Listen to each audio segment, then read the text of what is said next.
धर्म यात्रा चैनल में आप सबका स्वागत है। नमस्कार।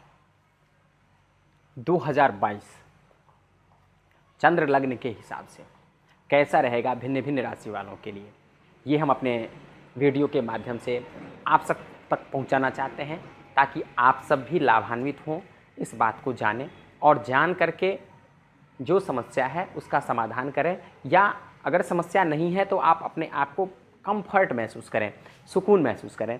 इसके लिए ये हमारा जो प्रयास है वो हम भिन्न भिन्न राशि वालों के लिए किस तरह से आपका 2022 होने वाला है, आने वाला है, वो किस तरह से आप बिताएंगे, आप इंजॉय करेंगे लाइफ में, क्या किस तरह से होगा, ये हम प्रेडिक्शन करेंगे। 12 भाव होते हैं 12th हाउस, इससे इस 12th हाउस से भिन्न भिन्न हाउस से भिन्न भिन्न तरह का जो है प्रश्न वो यहाँ पर बनते हैं, और उस प्रश्न का, उस भाव का जो स्वामी है उसके हिसाब से फल जो है यहाँ पर होना है कि किस तरह से किसका इफेक्ट होता है। प्लैनेट अपना इफेक्ट हमारे ऊपर में डालता है, क्योंकि प्लैनेट जो है वो अपने ऑर्बिट में, रोटेशन में वो घूमता रहता है। तो कहते हैं कि ग्रहाधीनम जगत सर्वम, ये पूरे जगत संसार जो है वो ग्रह के अधीन है। जब हम जन्म लेते हैं तो उस टाइम में हमारा एक पिक्चर के हिसाब से ये बन जाता है कि ये प्लैनेट इतने डिग्री में यहाँ बैठा हुआ है, ये प्लैनेट इतने डिग्री में यहाँ बैठा हुआ है, और उससे हमारे ऊपर में प्रभाव डालता है। राजयोग है, बहुत सारे ऐसे योग हैं हमारे में जो केंद्र त्रिकोण का संबंध है, सप्तम भाव का है। तो ये इसमें बहुत सारे प्रश्न बनते हैं इसमें कि हमारे लाइफ पार्टनर कैसे होंगे, नौकरी कैसा होगा, एजुकेशन हमारा कैसा होगा, स्वास्थ्य कैसा होगा, भाग्य हमारा अच्छा है नहीं है, ये सारी बातें यहाँ पर हम लेकर के आए हैं। तो ये शॉर्ट टाइम के लिए है। अगर आप अपना लॉन्ग टाइम फ्यूचर, पूरा भविष्य आप अपना जानना चाहते हैं तो आप इस वीडियो के नीचे में जो हमारा नंबर है इस पर आप कंसर्न कर सकते हैं, फ़ोन करके भी आप समझ सकते हैं कि हमारा टोटल जो है ये चूँकि शॉर्ट टाइम के लिए है, 1 साल के लिए 2022, और राशि चंद्र लग्न के हिसाब से है, और वो जो बनता है उसको हम पूरा डिटेल में लग्न के हिसाब से बनता है कि आपका लग्न क्या है। तो हम आइए अब हम बात करते हैं कि कन्या राशि वालों के लिए कैसा रहेगा 2022। तो फर्स्ट हाउस, ये जो है ये फर्स्ट हाउस है, इससे हम प्रेडिक्शन करते हैं स्वास्थ्य का, शरीर का। चंद्रमा बैठा हुआ है और ये चंद्रमा लग्न में बैठा हुआ है, ये है इनकम ऑफ सोर्स, लाभ भाव का स्वामी चंद्रमा। तो लाभी चंद्रमा लग्न में बैठा हुआ है तो ये बहुत अधिक ना तो अच्छा है ना बुरा है, ये सो है, मीडियम में ये ठीक है। चूँकि ये तृतीय चंद्रमा है, माफ़ी चाहता हूँ, लाभेश चंद्रमा है, लाभेश चंद्रमा बैठा हुआ है यहाँ पर, लेकिन चंद्रमा का कोई खास दोष नहीं लगता है, क्योंकि इसको राजा रानी ग्रह कहा गया है। तो ये जो है यहाँ पर, और लग्नेश बुध ये चतुर्थ हाउस में बैठा हुआ है। तो चतुर्थ हाउस में लग्नेश बुध का होना ये बहुत बढ़िया है, इसलिए आपका स्वास्थ्य संबंधी कोई समस्या नहीं है। आपका स्वास्थ्य बहुत बढ़िया होगा, काम करने में बहुत मन लगेगा आपका, क्योंकि चंद्रमा लग्न में बैठा हुआ है। तो आप का जो है अगर हम देखें तो कन्या राशि वालों के लिए 2022 ये शरीर के हिसाब से मन इनका जो है वो अच्छा रहेगा, तन भी में भी कोई समस्या नहीं है। सेकंड हाउस से हम प्रेडिक्शन करते हैं वाणी का, धन का, अपने कुटुंब परिवार का, सगे संबंधी का प्रेडिक्शन हम करते हैं सेकंड हाउस से। सेकंड हाउस का स्वामी जो शुक्र है वो शुक्र बैठा हुआ है मंगल के साथ, थर्ड हाउस में मंगल के साथ सेकंड हाउस का ऑनर बैठा हुआ है। तो शुक्र और मंगल का एक साथ होना, इसमें ये चीज़ एक दिख रहा है कि अब यहाँ पर हम एक चीज़ और कोरिलेट करें कि शुक्र जो है वो आपका भाग्येश भी है। तो भाग्येश और द्वितीयेश हो गया शुक्र, चूँकि वृष और तुला दोनों का स्वामी शुक्र होता है। तो ये बैठा हुआ है भाग्य स्थान में, और वहाँ पर मंगल भी है साथ में, और ये शुक्र जो है अपने भाग्य स्थान को देख रहा है। तो आपका धन जो है, आपकी वाणी जो है, कुटुंब परिवार, सगे संबंधी जो है, ये सबसे आपका संबंध बहुत बढ़िया होगा, ये उत्तम होगा, यहाँ पर ये दिख रहा है, इसमें कोई समस्या नहीं है। हम थर्ड हाउस में आते हैं। थर्ड हाउस से हम प्रेडिक्शन करते हैं छोटी यात्रा का, पराक्रम का, साहस, धैर्य, छोटे भाई का, अगर आपके घर में कोई छोटा भाई है तो उसका हम प्रेडिक्शन करते हैं। दाहिने हाथ का हम प्रेडिक्शन करते हैं इससे, तीसरे भाव से। अब तीसरे भाव में मंगल बैठा हुआ है, मंगल पराक्रम का, साहस का, इसका कारक है।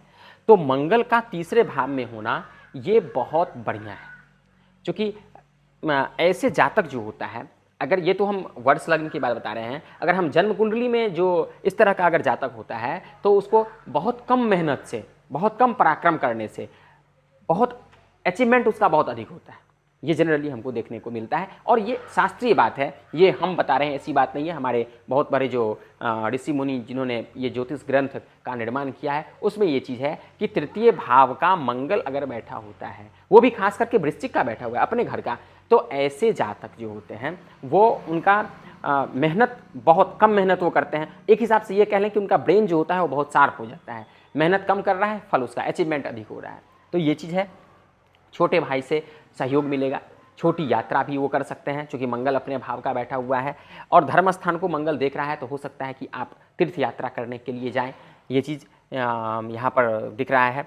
4th हाउस से हम प्रेडिक्शन करते हैं जमीन का, जायदाद का, वाहन का, माता का, बहन का, पत्नी का, ये हम 4th भाव से प्रेडिक्शन करते हैं। 4th भाव का स्वामी जो है वो बैठा हुआ है 6ठे भाव में, तो 4th भाव का स्वामी 6ठे भाव में होने से एक चीज़ यहाँ पर थोड़ा हमको दिख रहा है कि माता का स्वास्थ्य, जमीन जायदाद से संबंधित प्रॉपर्टी में अगर आप अपना इन्वेस्ट करना चाहते हैं तो वो 2022 में कन्या राशि वाले ना करें, क्योंकि ऐसा करने से हो सकता है कि वो थोड़ा बहुत आपको निगेटिव में जाए।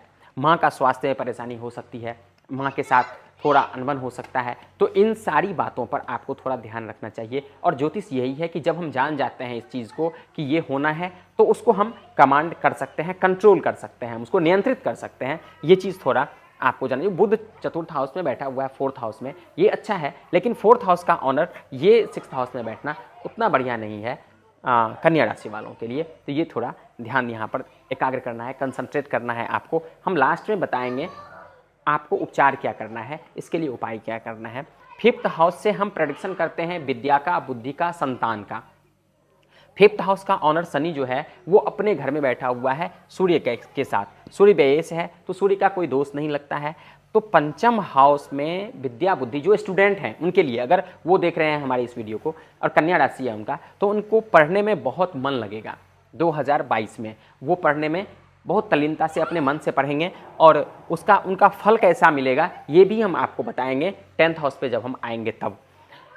तो शनि और सूर्य का होना, विद्या बुद्धि उनका बहुत अच्छा होगा ये। और जनरली कन्या राशि वाले जो हैं सबके लिए उनका विद्या बुद्धि अच्छा है। वो अपने विद्या और बुद्धि का जो नौकरी कर रहे हैं वो अपने नौकरी में विद्या बुद्धि का जो है यूज़ करेंगे, वो बहुत बढ़िया यूज़ होगा। डिसीजन मेकिंग प्रोसेस भी आपका बहुत बढ़िया होगा। ये सारी चीज़ यहाँ पर दिख रहा है।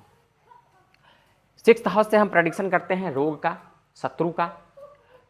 6th हाउस का ऑनर 5th हाउस में बैठा हुआ है जो अपने भाव का है, तो और सूर्य भी वहाँ पर साथ में बैठा हुआ है, तो कंपेटिटर जो जिसको हम शत्रु कहते हैं, इसमें शत्रु का कंपेटिटर से ही है, तो यहाँ पर उसका कोई प्रभाव नहीं होगा क्योंकि सूर्य उसके प्रभाव को ख़त्म कर देगा और शनि भी अपने भाव का बैठा हुआ है, तो ये भी अच्छा होगा। तो आप रोग से परेशान नहीं होंगे और शत्रु भी आपको परेशान नहीं करेगा। यहाँ पर एक चीज़ और क्या है, जो अब हम आते हैं 7th हाउस। 7th हाउस से हम लाइफ पार्टनर का प्रेडिक्शन करते हैं मेल फीमेल के हिसाब से।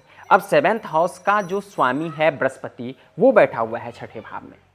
तो यहाँ पर अब एक चीज़ क्या है कि 6ठे भाव में यहाँ पर होना, दो चीज़ यहाँ पर है।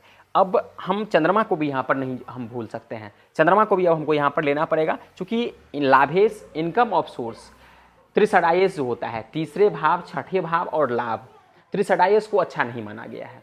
अब त्रिषडायेश में चंद्रमा भी यहाँ पर आता है, वो चंद्रमा 7th हाउस को, 7th भाव को देख रहा है और सप्तमेश जो है वो 6ठे भाव में बैठा हुआ है। तो कहीं ना कहीं लाइफ पार्टनर के साथ अनबन होना या उनके स्वास्थ्य में समस्या होना, ये यहाँ पर साफ हम देख सकते हैं। ये कन्या राशि वालों के लिए जो है वो 2022 में लाइफ पार्टनर की में थोड़ी बहुत परेशानी, क्योंकि रोग से हो सकता है कि वो थोड़ा बहुत छोटी मोटी, चूँकि हम बार बार बताते हैं इस वीडियो के माध्यम से कि हम जो ये वीडियो लेकर के आए हैं ये 2022 केवल 1 साल के लिए है, ये शॉर्ट टाइम के लिए है, तो बहुत घबराने की बात नहीं है। तो बृहस्पति की यहाँ पर होना, तो लाइफ पार्टनर से थोड़ी समस्या हो सकती है कि हो सकता है कि आपके मन में जो है वो विचार माने ईगो क्रश हो रहा होगा, या फिर आप उनसे अनबन होगी, या फिर उनका स्वास्थ्य में कोई परेशानी होगी, तो लाइफ पार्टनर से आप थोड़ा परेशानी महसूस कर सकते हैं। प्रेडिक्शन हम करें 8th हाउस, 8th हाउस से हम प्रेडिक्शन करते हैं आयु। तो आयु का स्वामी जो है यहाँ पर हम अगर देखें तो मंगल है, जो अपने भाव का बैठा हुआ है। और वृश्चिक का मंगल, जो मैंने पहले भी जब 3rd हाउस का प्रेडिक्शन मैंने कर रहा था तो बताया था कि ये बहुत बढ़िया फल देगा। आयु भी आपकी अच्छी है और धर्म यात्रा की ओर आप प्रेरित होंगे। धर्म यात्रा के बारे में हम बता रहे हैं आपको कि ये 9th हाउस से हम प्रेडिक्शन करते हैं धार्मिक भावना, आस्था, भाग्य, गुरु के प्रति हमारा जो आस्था है, वो भगवान के प्रति जो हमारा आस्था है, भाग्य, ऐश्वर्य, ये हम जो प्रेडिक्शन करते हैं वो 9th हाउस से हम प्रेडिक्शन करते हैं। तो शुक्र जो है वो हमारा मंगल के साथ बैठा हुआ है वृश्चिक राशि में। मंगल और शुक्र का होना, और वो दृष्टि पश्यन्ति सप्तमम सर्वे, दृष्टि यहाँ पर हो रहा है। और राहु भी बैठा हुआ है भाग्य स्थान में। भाग्य स्थान का राहु बहुत बढ़िया फल देता है। ये लग्न चंद्र कुंडली है, लग्न कुंडली में अगर राहु लग्न में माफी चाहता हूँ, राहु यदि भाग्य स्थान में बैठा हो तो वो बहुत बढ़िया फल देता है। ये हम आपको बताएं। तो यहाँ पर है कि आप भाग्य आपका बहुत अच्छा होगा। आप धर्म में बहुत रुचि लेंगे, धर्म ग्रंथ को पढ़ेंगे, देवी देवता की पूजा करने में आपको बहुत आनंद आएगा और अपने आप को आप चैन से सुकून महसूस करेंगे। तो आप ये 10वें हाउस से हम प्रेडिक्शन करते हैं, 10th हाउस से नौकरी की, सत्ता, आजीविका का प्रेडिक्शन हम करते हैं। तो ये बुध जो है ये दृष्टि है। हम जो बता रहे थे अभी अपने वीडियो में कि आप मेहनत करते हैं और फल कैसा मिलता है आपको। तो मेहनत बहुत कम करना पड़ रहा है क्योंकि मंगल यहाँ पर वृश्चिक का बैठा हुआ है। और दूसरी बात यहाँ पर यह है कि बुध जो है वो भी 10वें भाव को देख रहा है। तो पॉजिटिव जो है ये चीज़ आने वाला है कि आप मेहनत तो कर रहे हैं, लेकिन आपका क्या उसका फीडबैक आपको पॉजिटिव मिल रहा है कि नहीं। तो ये दिख रहा है कि बुध देखने से आपका ये पॉजिटिव आ रहा है। और ये भी 10वां भाव भी है, 10वां भाव जो है 10th हाउस, ये भी बहुत बढ़िया है कन्या राशि वालों के लिए 2022 में। इनकम ऑफ सोर्स चंद्रमा जो बैठा हुआ है लग्न में, तो लग्न में चंद्रमा का होना ये थोड़ा अच्छा, लेकिन इनकम होगा, एक्सपेंस भी थोड़ा बहुत, मन में भी थोड़ी बहुत समस्या होगी, लेकिन ये चंद्रमा जो है ये इनकम ऑफ सोर्स को बढ़ाएगा। आपके शरीर में जो है वो काम करने की एनर्जी महसूस होगी, आप फिट रहेंगे, पूरा काम को करेंगे, लेकिन अपने मन को थोड़ा जो है वो बस में करना है। आप नियंत्रित रहेंगे अपने मन। अगर आपका मन कई बार घबरा जाता है तो उससे आपको घबराना नहीं है, आप अपने आप को संयम रखना है। संयमित रहेंगे तो आपके लिए जो है ये 2022 कन्या राशि वालों के लिए बहुत बढ़िया होना है, मिला के कंक्लूजन के तौर पे मिला जुला के। अगर हम ये देखें 12th हाउस से हम प्रेडिक्शन करते हैं तो 12th हाउस का ऑनर है सूर्य, जो बैठा हुआ है 5th हाउस में। तो 5th हाउस में बैठना ये सूर्य के का कोई दोष नहीं लगता है, तो 5th हाउस में बैठना ये भी अच्छा है। तो आपका एक्सपेंस विद्या में होगा, विद्या में आपकी एक्सपेंस होगी तो वो पॉजिटिव, नेगेटिव में नहीं होगा, पॉजिटिव में होगा। तो अगर हम समरी के तौर पे, कंक्लूजन के तौर पे हम देखें तो 2022 कन्या राशि वालों के लिए बढ़िया है।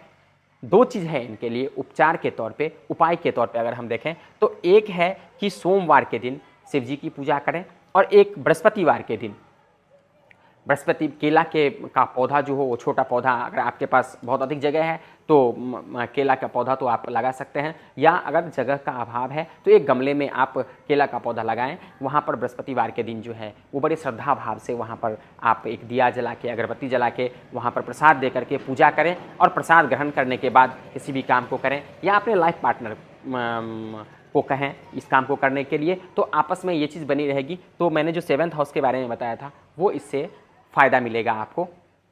बहुत बहुत धन्यवाद।